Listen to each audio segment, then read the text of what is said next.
Okay, good morning students. I got little bit late, ठीक है, sorry, लेकिन कुछ काम था इसलिए थोड़ा सा लेट हो गया हूँ। तो देखिए, हमने लास्ट पीरियड में we had discussed about the rate constant of first order reaction and half life period of first order reaction, दोनों के डेरिवेशंस हमने पढ़े हैं। आज हम देखेंगे how to solve the problems based on half life period and rate constant of first order reaction. Right now we are going to discuss about question number 14 which is given in your text. Question number 14 notes में जो दिया है वो question number 14 आप देखेंगे बेटा. Answer कैसे लिखना है, what is the question, what are the units. Question number 14 देखो, what are the units for rate constant for zero order and second order reaction if time is expressed in second and concentration of reactants in mole per litre. ठीक है ना. अब देखो, हमने कई प्रकार के ऑर्डर्स आपको पढ़ाए हैं. जीरो ऑर्डर पढ़ाया, फर्स्ट ऑर्डर पढ़ाया, सेकंड और थर्ड फोर्थ ऑर्डर आपके सिलेबस में नहीं है इसलिए उसको एक्सक्लूड किया. ठीक है, लेकिन कोई भी ऑर्डर हो, whatever is the order of reaction, how to find out the unit of rate constant. Simple logic है, कोई याद रखने की, कुछ भी मेमोराइज करने की आवश्यकता नहीं है. अब किस प्रकार से आप इसे याद रखोगे, तो हमारे पास फॉर्मूला है rate equals k into concentration of A raise to power n. बस हो गया. इस फॉर्मूले को आप अच्छे से याद रखोगे ताकि कोई भी ऑर्डर आप को पूछा जाएगा आप इजीली आंसर लिख पाएंगे. What is n here, n is order of reaction. ठीक है. अब देखो बेटा, हमें कौन सा ऑर्डर के लिए पूछा है यहाँ पे, जीरो एंड सेकंड. ओके, तो हम लिखेंगे when an equals zero. Zero order है ना, तो एन का वैल्यू कितना रहेगा बेटा, जीरो. एन इक्वल्स जीरो रहेगा तो रेट इक्वल्स क्या मिलेगा, देखिए k into A raise to power zero. कितना, 1, इसलिए 1 लिखने की आवश्यकता नहीं. रेट इक्वल्स टू के मिल गया. ठीक है, तो अब के का यूनिट क्या रहेगा, जो रेट का रहेगा. अब रेट का यूनिट क्या रहेगा, तो रेट का यूनिट ऑलरेडी हमने डिस्कस किया है, concentration upon time is the formula. Change in concentration upon time is the formula. Concentration का यूनिट क्या दिया है, देखो जरा क्वेश्चन में, मोल पर लीटर. ठीक है, टाइम का यूनिट कौन सा दिया है, सेकंड, इसलिए मोल per litre per second is the unit of rate constant for zero order reaction. समझ में आया. Unit of k equals mole per litre per second. This is for zero order. ऐसे हम जाएंगे for second order. N equals two rate equals k into, हाँ yes, concentration of A square लिखना पड़ेगा. अब रेट का यूनिट तो हमें पता चल गया, क्या है बेटा, मोल per litre per second equals के.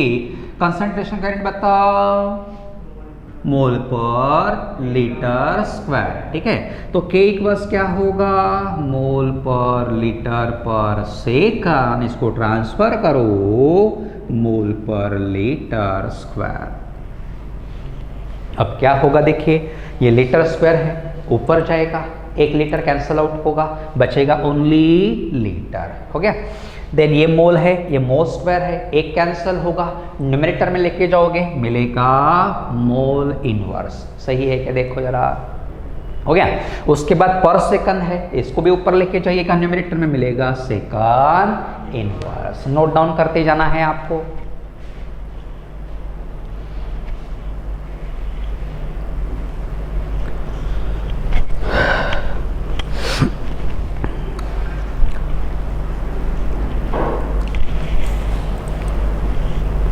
देखो बच्चों, आप डाउट बिल्कुल ही पूछ नहीं रहे हैं, आपको डाउट्स पूछना है. आप अभी जैसे देखिए, मैं ऑब्जर्व करता हूँ 11th के बैच में तो बहुत सारे डाउट्स आते हैं, अभी शुरुआत है कोई प्रॉब्लम नहीं है, लेकिन 12वीं के बच्चे जो आप हैं, आपको भी डाउट्स बार बार पूछना है.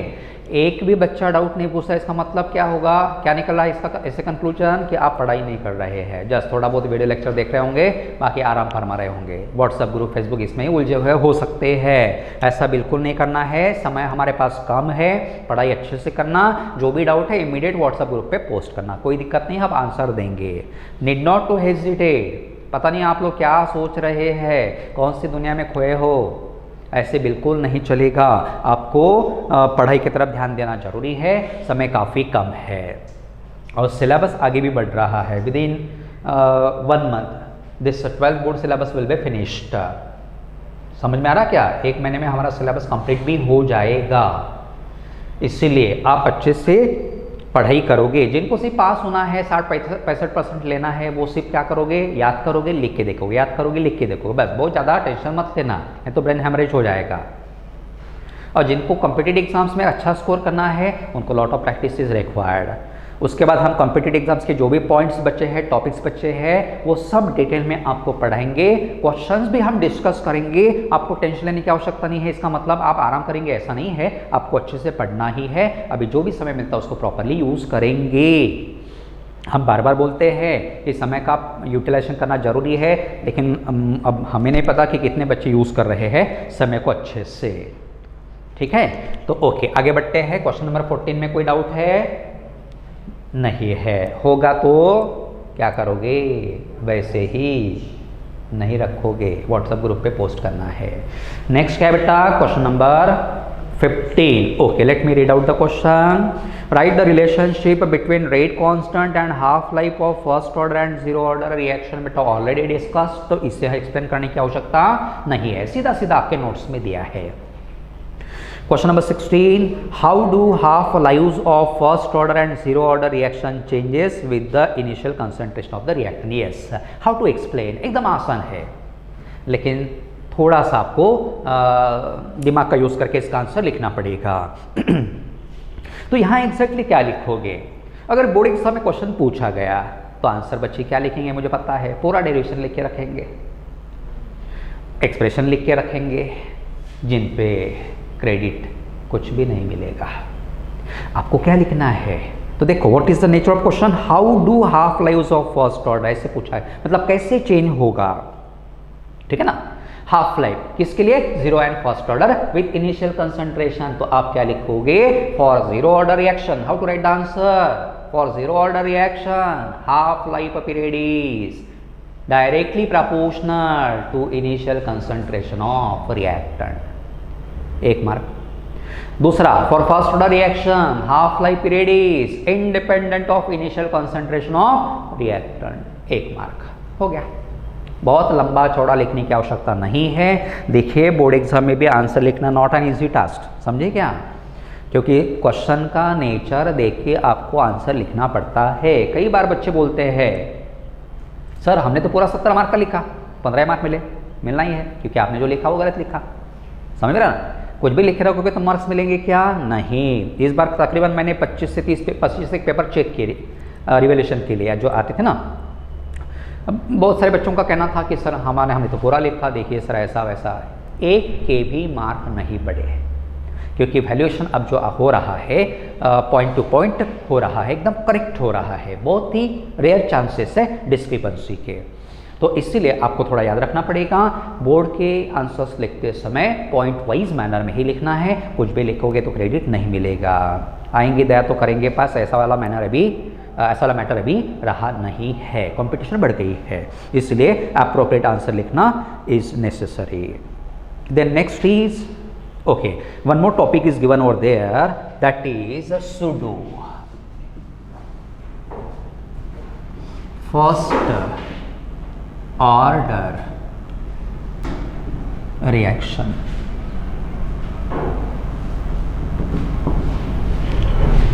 Sudo first order reaction. अब देखो जरा, फर्स्ट ऑर्डर तो हमने पढ़ लिया, अब ये सुडो क्यों कहा गया होगा? तो सुडो का मतलब होता है नॉट जेन्युइन और फॉल्स।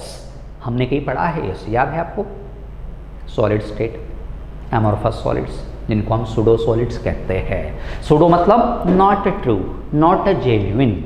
अब सुडो फर्स्ट ऑर्डर का मतलब क्या होगा, एक एग्जांपल हम लेते हैं। कौन सा बेटा, इथाइल एसिटेट है कि मिथाइल एसिटेट अपने इसमें, यस मिथाइल CH3COOCH3 ऐसा ले रहा बेटा। ओके ये जो कंपाउंड है it belongs to ester class, ये हमने एक्सप्लेन किया था कैसे, नहीं ना। Plus H2 in presence of acid, H2SO4 लेंगे H पॉजिटिव, ठीक है। अब जब हम इसको हीट करेंगे तो व्हाट विल हैपन हियर, ये रिएक्शन आपने पढ़ा है कहा ऑर्गेनिक केमिस्ट्री में, एस्टर में देख लेने का, कार्बोक्सिलिक एसिड में। यहाँ क्या बनेगा CH3OH, ठीक है। तो इसको हम कैसे पढ़ेंगे, एसिड हाइड्रोलिसिस ऑफ एस्टर।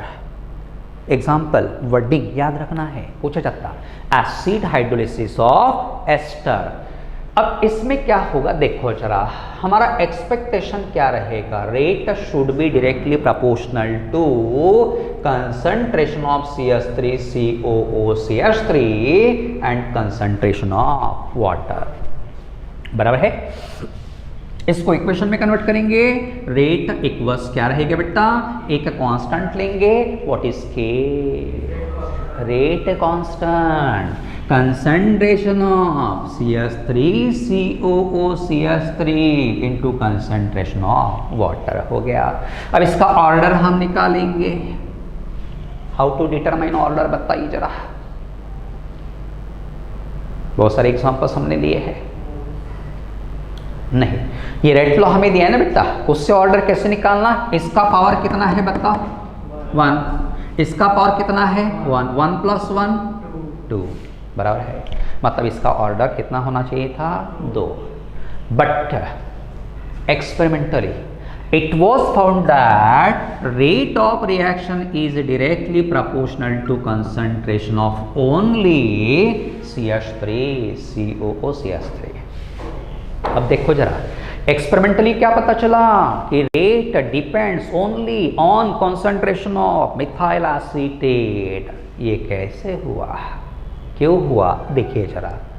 तो यहाँ ये जो रिएक्शन है वो हाइड्रोलिसिस है, क्या है हाइड्रोलिसिस। हाइड्रोलिसिस में हम वाटर को एक्सेस में यूज करते हैं। In this reaction water is present in excess, ठीक है। अब वाटर एक्सेस में होने के कारण क्या होगा, जो भी कंसंट्रेशन वाटर का चेंज होगा that will be negligible, not significant. जो भी कंसंट्रेशन चेंज होगा वो कैसे रहेगा, एकदम निग्लिजिबल रहेगा, थोड़ा सा ही चेंज होगा, सिग्निफिकेंट नहीं रहेगा। इसीलिए हम क्या कहेंगे कि concentration of water is approximately constant. समझ में आ रहा, प्रोसेस कौन सा है बेटा, what is the name of this reaction, hydrolysis. Hydrolysis में water is present in large excess, जिसके कारण वाटर का जो भी कंसंट्रेशन बदलेगा वो निग्लिजिबल रहेगा, ठीक है। कंसंट्रेशन निग्लिजिबल रहेगा, इसलिए हम क्या कहेंगे कि concentration of water equals constant, approximately constant रहता। और याद रखना जिसका कंसंट्रेशन कांस्टेंट रहता उसके कंसंट्रेशन पे रेट डिपेंड नहीं रहता, नेवर। समझ में ना। इसीलिए अब हम क्या कहेंगे कि rate depends on concentration of CH3COOCH3, बराबर हो गया। अब इसका हम रेट लॉ लिखेंगे, रेट इक्वल्स बताइए कि हाँ कंसंट्रेशन ऑफ CH3COOCH3 हो गया। अब बताइए ऑर्डर कितना बेटा 1, ठीक है। ऐसे रिएक्शन को हम कहते हैं सूडो फर्स्ट ऑर्डर। तो मतलब क्या होगा, डेफिनेशन क्या रहेगा, the reaction which shows higher order through rate law but behaves as first order, but behaves as the first order is known as pseudo first order reaction. Theoretically order ज़्यादा रहेगा but experimental order उससे कम रहेगा, इसलिए कहना pseudo first order. The reaction having higher order true rate law. Definition देखो जरा क्या दिया है हमारे इसमें, the reaction showing which has higher order true rate law है ना बेटा, but behaves as the reaction of first order is known as pseudo first order reaction। इस प्रकार से ये एक्सप्लेनेशन रहेगा। एक और एग्जांपल दिया है मेरे ख्याल से, hydrolysis of cane sugar. Cane sugar का फॉर्मूला रे C12H22O11। इसका हाइड्रोलिसिस हम करवाएंगे एसिड के प्रेजेंस में, तो बनेगा C6H12O6 प्लस C6H12O6। याद है क्या क्या बनता है? Biomolecules, recall biomolecules. Cane sugar मतलब सिक्रोज होता है, sucrose on hydrolysis gives glucose and fructose, right. ये भी कौन से क्लास को बिलोंग करेगा? Pseudo first order reaction. तो देखो, कोई डाउट है? एक बार रिपीट करता शॉर्ट में। हमने एस्टर लिया, इसमें H2SO4 ऐड किया, हीट किया, एसिड हाइड्रोलिसिस होगा, एसिड एंड अल्कोहल बनेगा। इस रिएक्शन का rate should be directly proportional to concentration of ester as well as water, ऐसा हमें लगता है, बराबर है। इसलिए ये रेट लॉ हो गया, ऑर्डर 1 + 1 2 हो गया। हाँ, एस्टर की जगह पे यहाँ पे नहीं, एसिड वाला एग्जांपल नहीं आता बेटा। एसिड का लेकिन क्या बनाएंगे? एसिड और अल्कोहल के साथ। अच्छा, हाँ, तो ठीक है, एसिड और अल्कोहल के साथ हम जोड़ेंगे, चलेगा। एसिड और अल्कोहल के साथ जब हम ट्रीट करेंगे तो इसमें बेटा दो प्रकार आते हैं, एक है फर्स्ट ऑर्डर, दूसरा है सेकंड ऑर्डर, ठीक है। तो एसिड हाइड्रोलिसिस हम लेंगे या एसिड के प्रेजेंस में रिएक्शन कैरी आउट करेंगे तो वो फर्स्ट ऑर्डर रहेगा, और बेस केस में करेंगे तो वो सेकंड ऑर्डर में चला जाता है, चलेगा। वो भी फर्स्ट ऑर्डर कहलाएगा, सही है, ठीक है, चलेगा। लेकिन अभी हमारे इसमें वो नहीं दिया है, बोर्ड एग्जाम में मेरे ख्याल से अपने 2 ही से एग्जाम्पल दिए हैं, इसलिए हमने वो कंसिडर किए हैं, ठीक है। इट्स ओके, कोई प्रॉब्लम नहीं है। इसके पहले हमने शायद कहीं डिस्कस किया होगा या आगे करेंगे, चलेगा। हाँ, तो बेटा देखो, ये थ्योरेटिकल रेट लॉ हमें जो पता चला उससे ऑर्डर कितना मिला है? 2। लेकिन एक्सपेरिमेंटली ये पता चला कि यहाँ वाटर कैसे रहता? एक्सेस में, जिसके कारण वाटर का चेंज होने वाला कंसंट्रेशन निग्लिजिबल, इसलिए concentration of water is taken approximately constant. जिसका कंसंट्रेशन कांस्टेंट होता है उस पे रेट डिपेंड नहीं रहता, इसलिए rate depends only on concentration of CH3COO-CH3। यहाँ ऑर्डर 1 रहेगा। तो ये ऐसा रिएक्शन रहेगा जहाँ higher order through rate law हमें पता चलेगा, but actually behaves as the reaction of first order, is called pseudo first order reaction. Question में एग्जाम में क्वेश्चन अगर पूछा गया explain pseudo first order reaction पूछा गया है 2 मार्क के लिए, तो डेफिनेशन 1 मार्क के लिए रहेगा, 1 मार्क के लिए एग्जाम्पल रहेगा। ये पूरा एक्सप्लेनेशन लिखना पड़ेगा, ठीक है। Water is present in large access, important है, अप्रोक्सीमेटली कांस्टेंट रहेगा, ये मेन सेंटेंस है ना, तो ये सब लिखना जरूरी होता है, देख लीजिए। नेक्स्ट क्या है बेटा? Problems. Question is given, what is pseudo first order reaction, given example. हाँ, अब क्वेश्चन अगर ऐसे पूछा गया तो डेफिनेशन लिखने का, सूडो फर्स्ट ऑर्डर रिएक्शन और एग्जांपल कोई भी एक, 2 मार्क के लिए बस हो गया, उसे एक्सप्लेन करने की आवश्यकता नहीं रहेगी। अगर ऐसे पूछा गया explain with the help of suitable example pseudo first order reaction, तो फिर पूरा लिखना जरूरी है। त्याच्यानंतर काय दिलं बेटा? Problems based on half life period. Okay, अब यहाँ 2 प्रॉब्लम सॉल्व करके दिए है ना, और 2 जो है वो अनसॉल्व है। तो हम एक काम करेंगे, पहले जो आपके टेक्स्ट में प्रॉब्लम्स दिए हैं उनको सॉल्व करेंगे एक्सरसाइज में, उसके बाद इनको हम देखेंगे, कोई दिक्कत नहीं है। टेक्स्ट में अब कौन सा देखेंगे बेटा?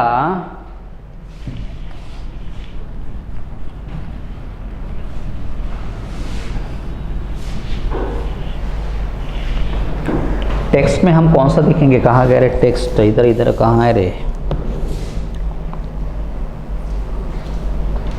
11 नंबर हमारा बच गया था, 11 नंबर।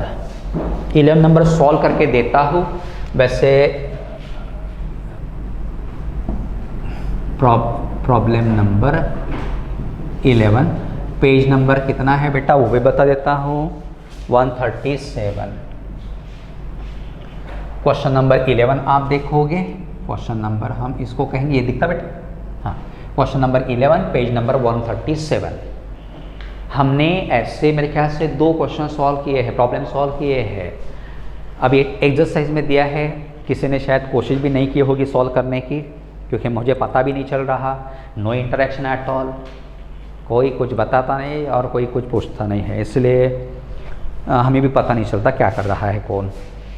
ठीक है, what is the question, for the reaction to A + B gives products find the rate law from the following data. Rate law लिखना है तो सबसे पहले हम इसका आंसर कैसे लिखेंगे, 11 नंबर का, let the rate law be, क्या रहेगा बताइए, रेट इक्वल्स, हाँ, के, हाँ, concentration of A raise to power X B raise to power Y।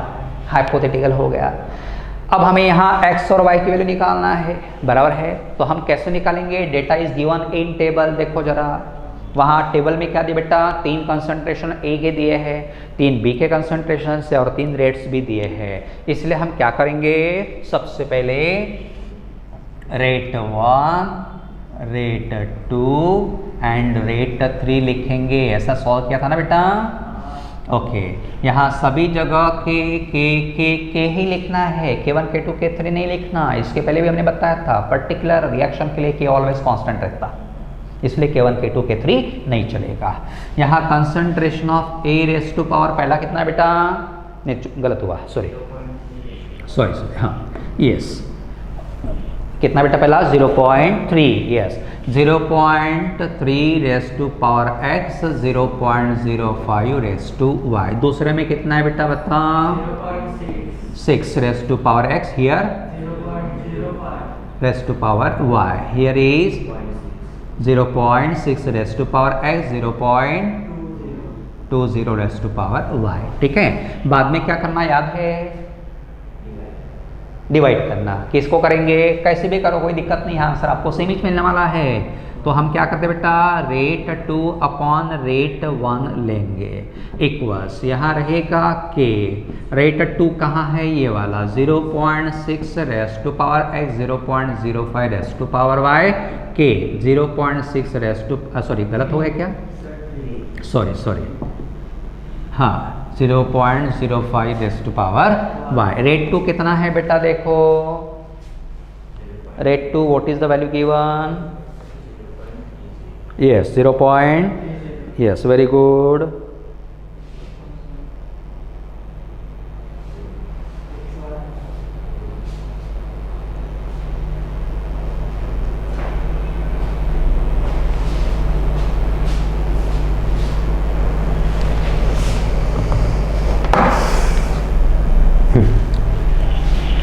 Rate 2 कितना है, 0.30, यस, 0.30 अपॉन 0.15 इक्वल्स, हाँ, के कैंसल आउट होगा, यहाँ बचेगा 6 अपॉन 0.3 मतलब 2 to the power X। Mathematics है, थोड़ा देख लेना, ये कितना आएगा, 2 equals to 2 raise to power X, hence X equals 1, मिल गया 1x।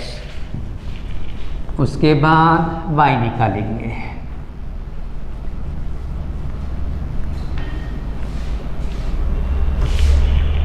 हाँ, y क्या है बेटा, y के लिए हम क्या करेंगे अब, 3/2, okay, rate 3 upon rate 2 equals के,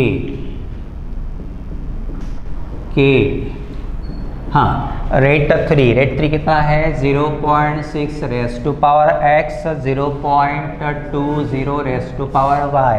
rate 2 0.6 raise to power X, 0.05 raise to power Y। Rate 3 what is the value,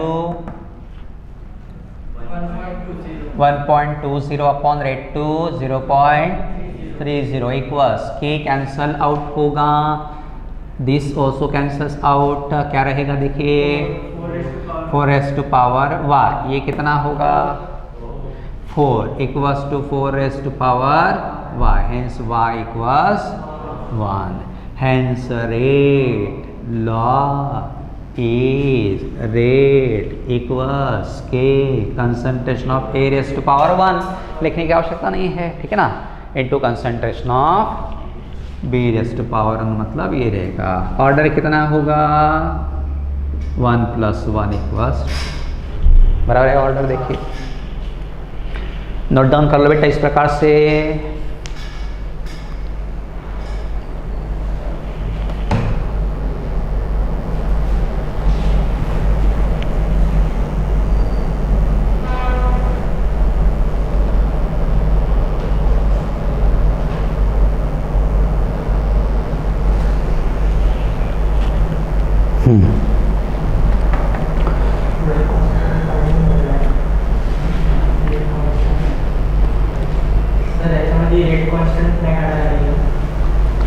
rate constant दिला है, विचारला का बेटा नहीं, नहीं पूछा नहीं है तो क्यों निकालेंगे, पूछा तो फिर निकालना, और कैसे निकालना, कोई भी इक्वेशन ले लो 3 में से चलता, आंसर सेम मिलने वाला है आपको।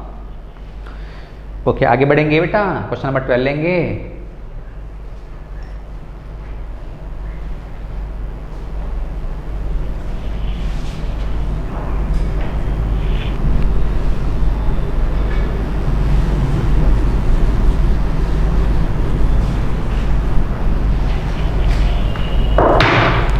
Question number 12. What is the question? In a first order reaction, concentration of reactant decreases from 20 millimole per dm cube to 8 millimole per dm cube. Metre mole वगैरह मत पढ़ना, मिलीमोल होना चाहिए, क्या है मिलीमोल। हाँ इन कुछ अमाउंट है बेटा, इन 38 minutes what is the half life of the reaction. अब पहले हम गिवन लिखेंगे, गिवन में क्या दिया है याद करो, पढ़ो, बताओ क्या दिया है। हाँ वहां देखिए बेटा, concentration of reactant decreases from 20, decreases from 20 to 8 का मतलब जो शुरुआती अमाउंट है वो कितना है 20, जिसको हम कैसे लिखते हैं A0 20 मिलीमोल पर dm³। और 20 से लेकर कहां तक उतरा 8 क्या रहेगा final concentration after time t, इसीलिए 80 इक्वल्स 8 मिलीमोल पर dm³। हो गया। उसके बाद टाइम भी दिया है कितना 38 मिनट्स। अब हमें क्या फाइंड आउट करना है हाफ लाइफ पीरियड, कैसे निकालोगे सोचो तो जरा। Half life period of first order reaction, first order में लिखा है इसलिए वही फॉर्मूला यूज करना। क्या फॉर्मूला है हाफ लाइफ पीरियड का, नहीं हाफ लाइफ पीरियड का टी हाफ इक्वल्स 0.693 अपॉन के, बराबर है। अब पहले हमें किसका वैल्यू निकालना पड़ेगा के का, रेट कांस्टेंट का, तो उसके लिए कौन सा फॉर्मूला यूज करना के equals 2.303 upon T log of A0 upon 80 equals 2.303 upon T is 38 ना बेटा, लॉग ऑफ A0 कितना है 20 अपॉन 8 बेटा, बेस 10 रहता नहीं लिखा तो भी इट्स ओके, हाँ थोड़ा याद रखना। सो 2.303 अपॉन 38 लॉग ऑफ 20/8 कितना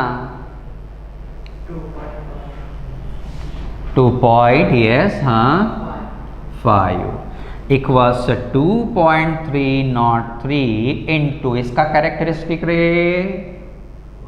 1 नहीं 0, डेसिमल के पहले एक डिजिट है ना, 1 - 1 0। फिर किसका लॉग देखोगे रे?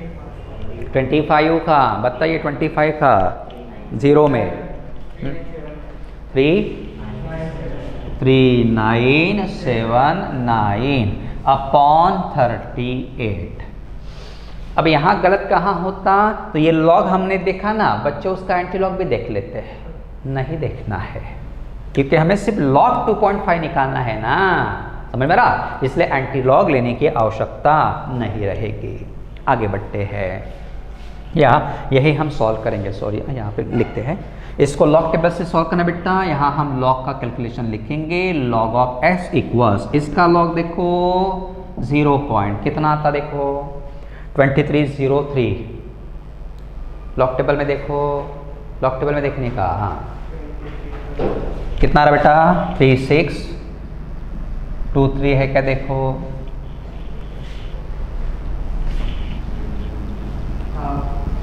है ना। प्लस इसका कैरेक्टरिस्टिक कितना -1, बार 1 लेंगे, यस पॉइंट। 39 का 7 में 9 का मिन डिफरेंस,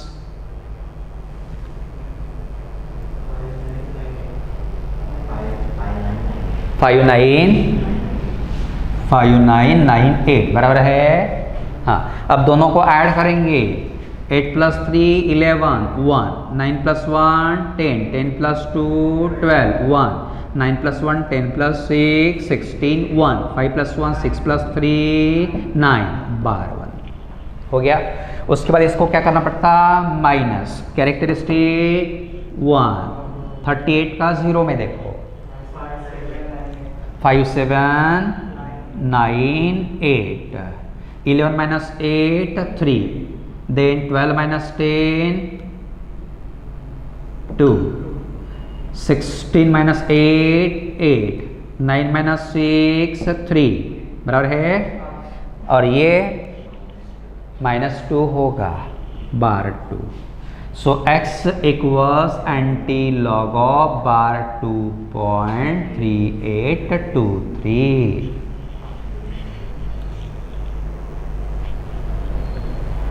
कितना आता है बताओ जरा।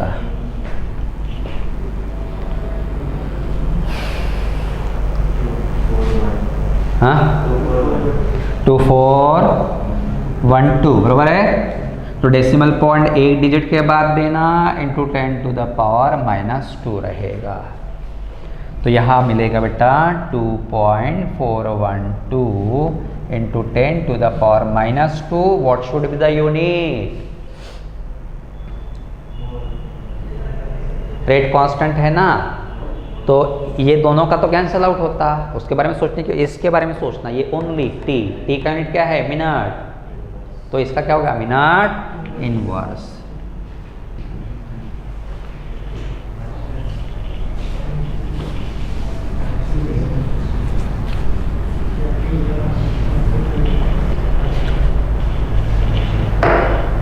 उसके बाद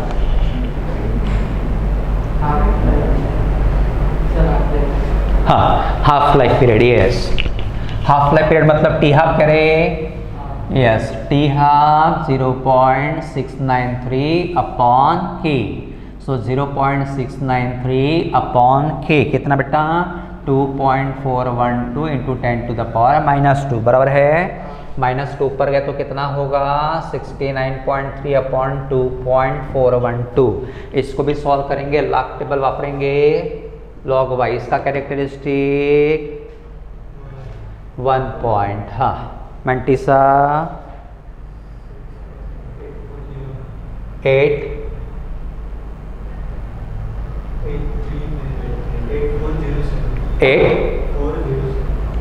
बराबर है कि देखो रे 69 का 3 भी देखो,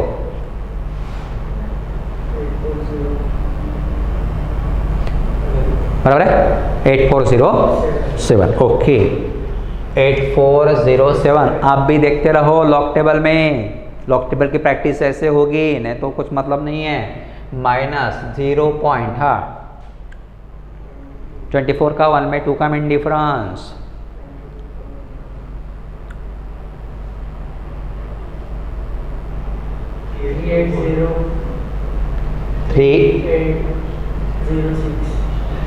ठीक है, 7 minus 6, 0 minus 0 they 0, 14 minus 8 6, 8 minus 4 4, 1 minus 0 1, so y equal anti-log of 1.4601.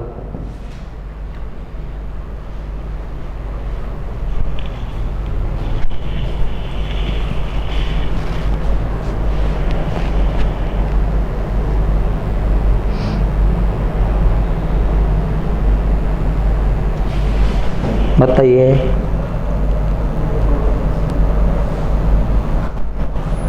कितना आएगा?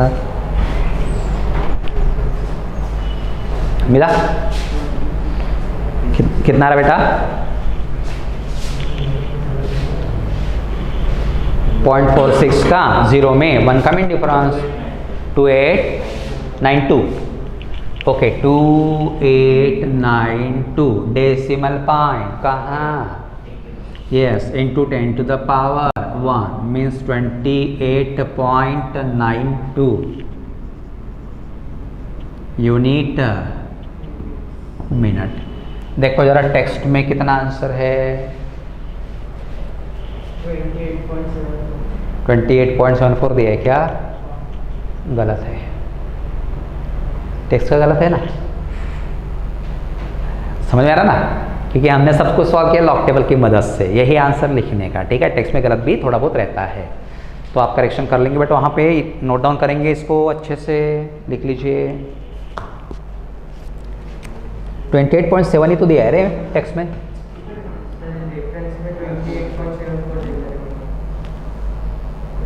बारह नंबर में 74 रेफरेंस में दिया सेम क्वेश्चन. अरे पेज नंबर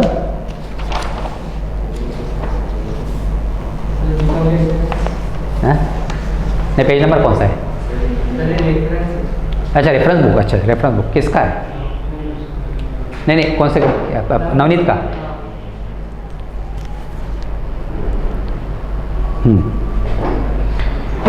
इतना मिलेगा बेटा 28.92.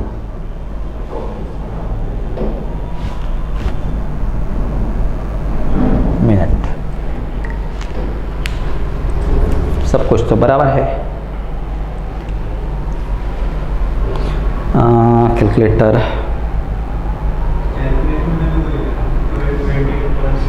7 आ रहा. ज़्यादा 2.411 ये वाला ना 1 आ रहा क्या? देखा बरा लॉक टेबल. लॉक टेबल में क्या दिया है? नहीं लॉक टेबल देखो, उसको मत ऐसे है ना, तो जो लॉक टेबल है वही देखने का, उसको नहीं देखना, क्योंकि हमें लॉक टेबल दिया जाता ना बोर्ड में, बोर्ड के एग्जाम में, तो लॉक टेबल देख के ही सॉल्व करना है, वैल्यू याद रखने की आवश्यकता नहीं. उसके बाद नेक्स्ट क्वेश्चन हम कल ही लेंगे क्योंकि काफ़ी लंबा न्यूमेरिकल है. 13, 14, 13 के बाद 14 नहीं 16